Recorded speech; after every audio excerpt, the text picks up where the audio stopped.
accepting everything that has happened in your past, your failures, and we can learn from it. I personally believe in God, and that helps me put things into perspective in the sense that everything that happened in my life needed to happen in order for me to be where I am today. So that makes me more grateful. But also, if you don't see things that way, acknowledge that through challenges and through suffering, we learn so much. That is really where our wisdom flourishes the most, is when we're suffering and having trouble in life. That's where we develop compassion towards others, hopefully. Not everyone does, but you can. And that's where you find valuable resources, valuable knowledge that you can share with other people that can also help the world in general. Going through I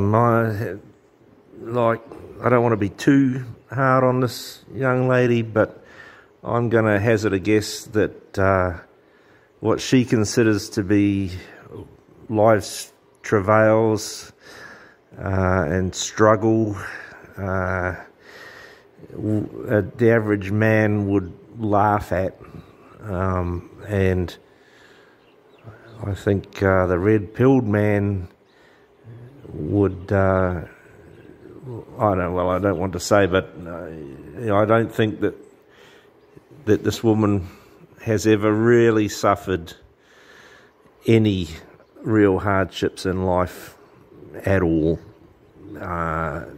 And as far as that goes, and what she's just said about how you can develop compassion for others, going by what she said regarding the perks that women have in life when they get divorced, I don't think that she's got a lot of compassion at all for men. Certainly not displaying it in her talk.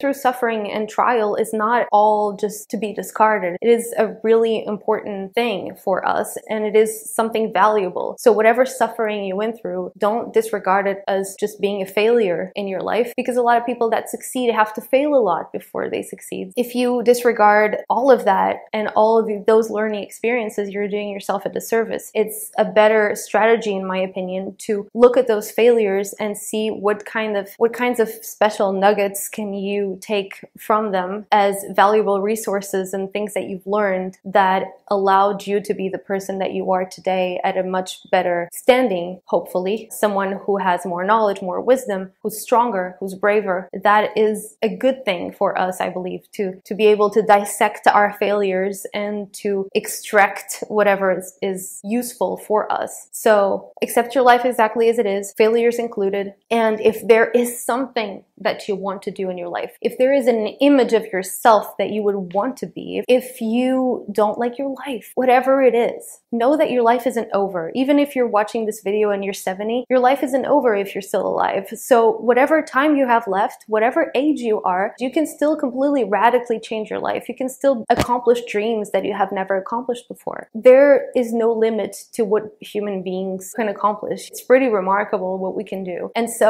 well, yes, I think you can agree with that, with her on that one. It's pretty remarkable what human beings can do with their lives, but I think you've also got to acknowledge that it's the male of the species that really contributes the most to this overall prosperity of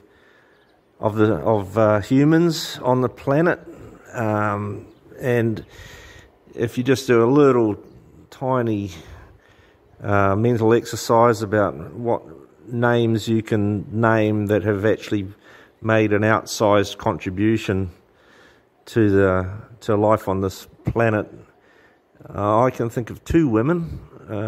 So Boudica, who incited an insurrection, if you like, against the Romans in Britain after she and her daughters were raped by the Legion or the Legionnaires or something. She decided that she needed the men around her to kill a few Romans. And then you've got Marie Curie, who carried on the research her husband was mainly concerned with, in Pierre Curie.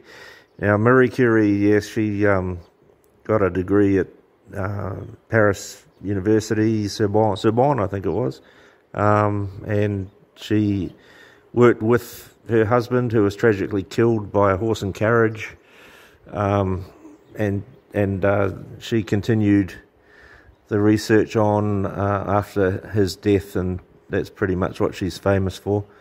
Of course, the feminists will tell you that she struggled against the male oppression of the time and blah, blah, blah, blah, blah, but she was helped all the way through by rich parents, and Pierre Curie, her husband, was the standout of the pair. Unfortunately, he died. So, you know, like, those are two women that stand out in my mind. But, you know, Isaac Newton, Albert Einstein, Spartacus, if you want to go back that way. You know, there's like Hannibal taking the elephants over the Alps, and there's just countless men who have made outsized contributions, and there's fuck all women throughout history, and there's a reason for it. There has to be, and it's male nature versus female nature. It's the way it is. So whatever it is that you want to do with your life, do it, because if you don't do it, it's not only a disservice to yourself, but it is for the entire world. Whatever potential you're holding and you're not sharing with the world is a waste, because you could potentially be helping solve people's problems and be contributing to society, and you're not. So when you become your best version, you're not only helping yourself, but you're helping the whole world. That helps you put things into perspective and give you a bigger meaning to your success. And so that's what I would recommend you do if you are feeling particularly bitter. If you are bitter because I'm not married yet and all my girlfriends are married, all my girlfriends are getting pregnant, the world around me is so awesome and I am the only one who sucks, which is not true. Everyone is suffering in miserable ways in their own ways. But if you see the world that way, there's so many things that you're resentful and angry at, jealous of, envious. Know that you shouldn't compare yourself to other people. You should compare yourself to your best potential. If you're not there yet, what are the steps that you can do to get there? What is it that you need to do in order to get your life on check, heading the right direction? It's not easy, but it will definitely make you feel better about yourself and give you purpose and give you meaning. Heal your bitterness, which is so important. You may not realize it, but if bitterness goes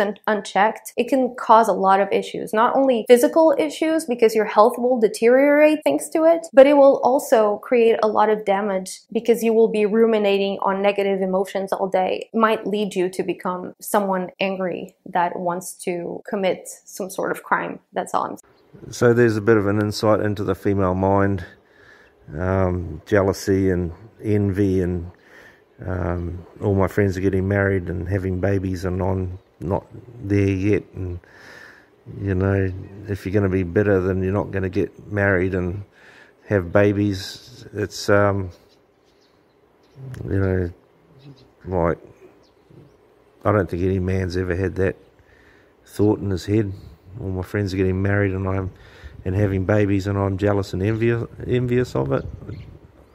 It's certainly a foreign sort of concept to me. So I don't think that's a good path. If someone is bitter enough and jealous enough, it can lead them to commit some heinous crime against someone. To be bitter, it's not only a disservice to yourself, but also to the whole world. So find a dream, find a bigger purpose, a challenge, a passion, something that you want to accomplish in your life. And I promise, just having this in your life will make you so much more attractive. People that are inspiring and with a bigger purpose are so much more attractive, and having that in your life will definitely increase the odds of finding someone, that's for sure. The third thing and final that I would recommend if you want to get out of this type of mentality is to work on your lack of discernment. I think that so many people lack good discernment, and it is dangerous actually for yourself to not have good discernment. I can tell you by personal experience that I have survived a lot of things that I know could be potentially dangerous in my life through having good discernment. Okay, look, I'm going to have to cut this short. I can't be bothered with this. She's, I think, learnt a new word, discernment, and she just keeps repeating it again and again and again for the next 10 minutes or more. She's got nothing really to add. There's no real advice that she's going to be giving to anyone. It's, you know what, take responsibility for your actions, don't be bitter, and learn how to read people a bit better. You know, I get the feeling that she's referencing MGTOW with this just for clickbait. I think that she has no idea what she's talking about with MGTOW, and I don't think she's interested in finding out. I just, you know, she's, like I say, going to rave on about discernment for a while. Yeah, on to bigger and better things.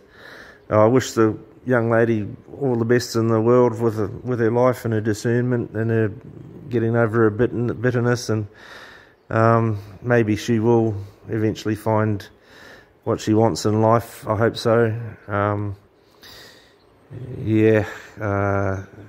Back on to bigger and better things for me, I think.